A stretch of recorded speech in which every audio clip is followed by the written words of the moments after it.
Wanted to do a build breakdown of my LGRP Comp frame build. I love this thing. I think it does really well. And for as much flex as this thing has, it just dominates my indoor course. So first, we'll look at the aesthetics of the outside of the truck and go over the wheels and tires and all that. LGRP Swamp King 64 millimeters. I think these are probably one of the best overall tire you can really get. Really depending on running inside or outside, I think you're really not going to go wrong with them. I've had good luck with every build I've thrown these things on. If you're looking for one single tire that does everything really, really well, I would go with these. Vent them. I always vent all my tires. Just basically what you're going to do there is poke tiny holes top, bottom, opposite side, so you always have one section that's up in the air. I'm running the original Mofo RCs in these things. This was like when you bought them and they were like made to order.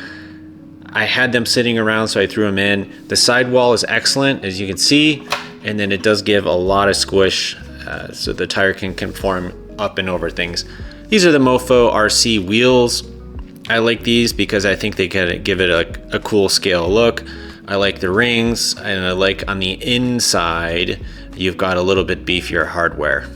I'm running the brass weights up front, and in the rear, I'm running the aluminum rings. The body, I wanted to do like a desert truck slash pre-runner, like a bunch of dudes got together in a garage and threw, you know, a rig together so they could go out and pre-run or something like that. So if we flip this over, I'm running the LGRP Super 8s. These are my favorite axle. I think they just perform really well. And if you do get like the extreme CVD, or you know, you go third party with like Deluxe Fab or something like that, you get a lot of steering angle, and it's pretty much entirely usable as well. You don't get a lot of scrub out of it. I want to call out this though.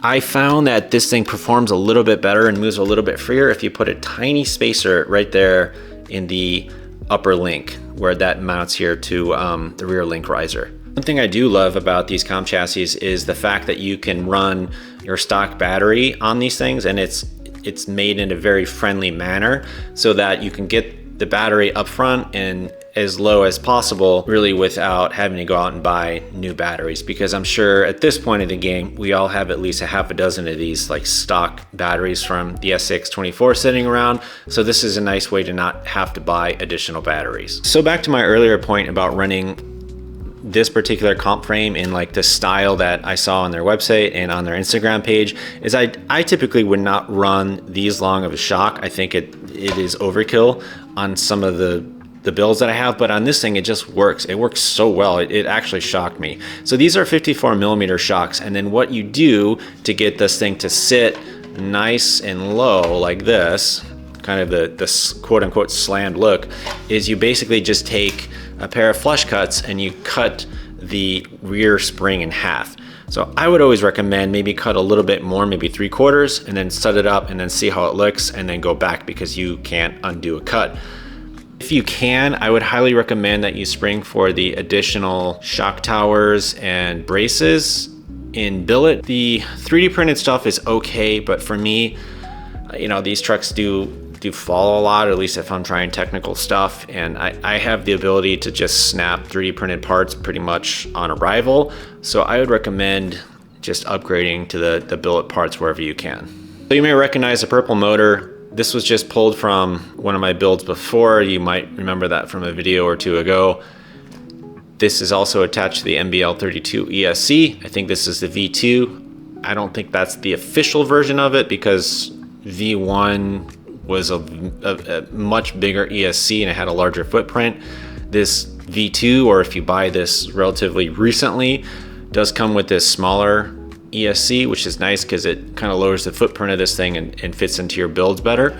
FlySky GT5 receiver, LGRP transmission, and then I'm running just the stock battery on these things. One thing I don't like about this comp chassis is these lower links in the back. I feel like they could have got a little bit more bend, if you will, on the back, so you get a little bit more clearance. I know I can swap these out, but I kind of feel like I'm going against the LGRP gods, if you will, by not running the links on their particular chassis. So I'm just, you know, I'm running it, and you could even see like right there how much space there is between the drive shaft back there and that lower link. I think these could be slightly more bent in terms of the clearance, or at least a double bend. So if we do have a V2 of this, that would be something that I would like to see.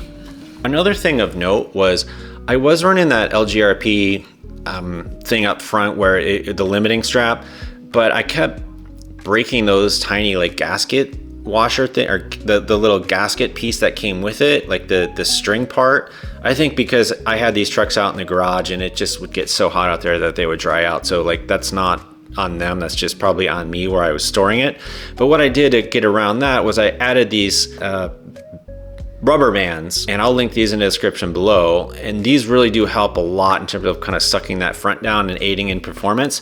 I'll link to these ones because these happen to be like the exact perfect size for every SCX24 shock that I have, and they're black so you don't notice them. Thanks everybody, like and subscribe.